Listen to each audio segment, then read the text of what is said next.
भारत और पाकिस्तान के बीच जंग सिर्फ सीमाओं पर नहीं लड़ी जाती, एक और जंग होती है जो खामोशी से लड़ी जाती है। इसे कहते हैं खुफिया जंग, और इस जंग के गुमनाम योद्धा होते हैं जासूस। ये कहानी है भारत के सबसे खतरनाक जासूस की। भारत का सबसे सफल जासूसी नेटवर्क पाकिस्तान के अंदर। साल 1979 की एक ठंडी रात थी। पाकिस्तान के लाहौर शहर में सब कुछ सामान्य दिख रहा था। सड़कों पर हल्की रोशनी थी, दुकानों के शटर बंद हो चुके थे और शहर धीरे धीरे नींद में डूब रहा था। लेकिन उसी रात पाकिस्तान की सेना के एक उच्च अधिकारी के घर के बाहर एक आदमी चुपचाप खड़ा था। उसके चेहरे पर घबराहट नहीं थी, बल्कि एक अजीब सा आत्मविश्वास था। वो आदमी पाकिस्तान का नागरिक नहीं था, वो भारत का एक जासूस था। उसके हाथ में एक छोटा सा कागज था जिसमें पाकिस्तान की सेना और परमाणु कार्यक्रम से जुड़ी बेहद गुप्त जानकारी लिखी हुई थी। ये जानकारी इतनी खतरनाक थी कि अगर ये भारत तक पहुंच जाती तो पूरे दक्षिण एशिया की रणनीति बदल सकती थी। लेकिन उस रात कुछ ऐसा हुआ जिसने सब कुछ बदल दिया। कुछ ही मिनटों में पाकिस्तान की खुफिया एजेंसी ISI को भनक लग गई कि उनके ही शहर में कोई भारतीय जासूस सक्रिय है। अचानक सायरन बजने लगे, सड़कें बंद कर दी गईं, चेक पोस्ट लग गईं और फिर कुछ घंटों के अंदर ही वो आदमी पकड़ा गया। लेकिन असली कहानी ये नहीं है कि वो पकड़ा गया। असली कहानी ये है कि वो आदमी अकेला नहीं था। वो एक ऐसे गुप्त जासूसी नेटवर्क का हिस्सा था जिसने कई सालों तक पाकिस्तान के अंदर रहकर भारत के लिए ऐसी जानकारियां भेजी जिनकी वजह से भारत कई बड़े खतरों से बच गया। ये कहानी है भारत के सबसे सफल जासूसी नेटवर्क की।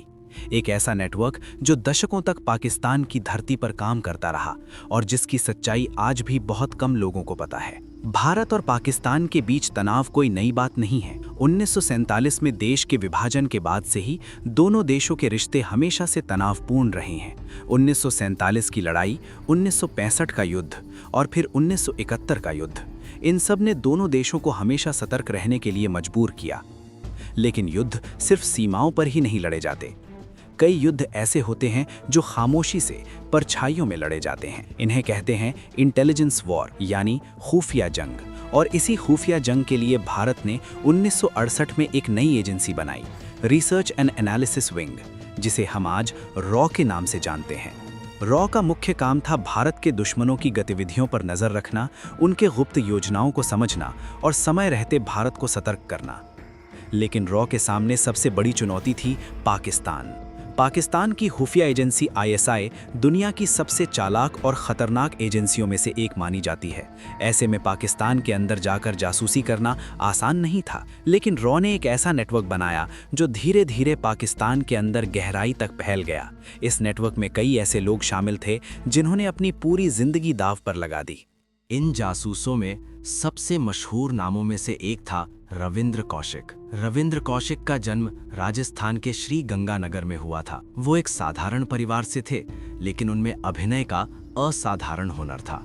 यही हुनर एक दिन उन्हें भारत की सबसे खतरनाक जासूसी मिशन की ओर ले गया। कहते हैं कि एक बार कॉलेज में उन्होंने एक नाटक किया था जिसमें उन्होंने एक सैनिक का किरदार निभाया था। उसी कार्यक्रम में रॉ के कुछ अधिकारी मौजूद थे। उन्होंने देखा कि ये युवक किसी भी किरदार में ढल सकता है, और वहीं से शुरू हुई एक ऐसी कहानी जिसने उन्हें भारत का सबसे प्रसिद्ध जासूस बना दिया। रॉ ने रविंद्र कौशिक को चुना और उन्हें कई सालों तक ट्रेनिंग दी।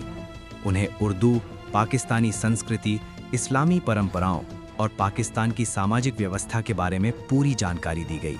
उनकी पहचान बदल दी गई। अब वो रविंद्र कौशिक नहीं थे, अब वो थे नबी अहमद शाकिर। उन्हें पाकिस्तान भेज दिया गया और वहां जाकर उन्होंने कराची विश्वविद्यालय में पढ़ाई शुरू की। धीरे धीरे उन्होंने पाकिस्तान के समाज में खुद को पूरी तरह मिला दिया। कुछ सालों बाद उन्होंने पाकिस्तान की सेना में भी प्रवेश कर लिया, और ये कोई साधारण पद नहीं था। वो पाकिस्तान की सेना में मेजर बन गए।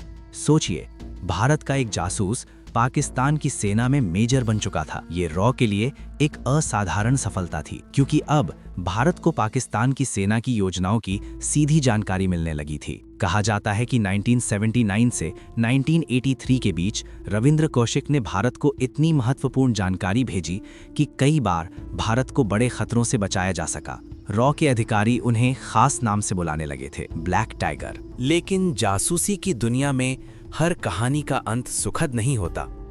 1983 में रॉ ने एक और एजेंट को पाकिस्तान भेजा ताकि वो रविंद्र कौशिक के साथ संपर्क बना सके, लेकिन दुर्भाग्य से वो एजेंट पकड़ा गया और पूछताछ के दौरान उसने रविंद्र कौशिक का नाम बता दिया। इसके बाद पाकिस्तान की ISI ने रविंद्र कौशिक को गिरफ्तार कर लिया। उन पर मुकदमा चला, उन्हें मौत की सज़ा सुनाई गई, जिसे बाद में उम्र कैद में बदल दिया गया। उन्होंने लगभग 18 साल पाकिस्तान की जेलों में बिताए। 1999 में जेल में ही उनकी मृत्यु हो गई। लेकिन उनकी कहानी यहीं खत्म नहीं होती, क्योंकि रविंद्र कौशिक जैसे कई और लोग थे जो पाकिस्तान के अंदर भारत के लिए काम कर रहे थे।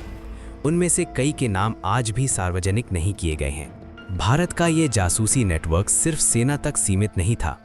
इस नेटवर्क में व्यापारी, छात्र, पत्रकार और यहाँ तक कि आम नागरिक भी शामिल थे।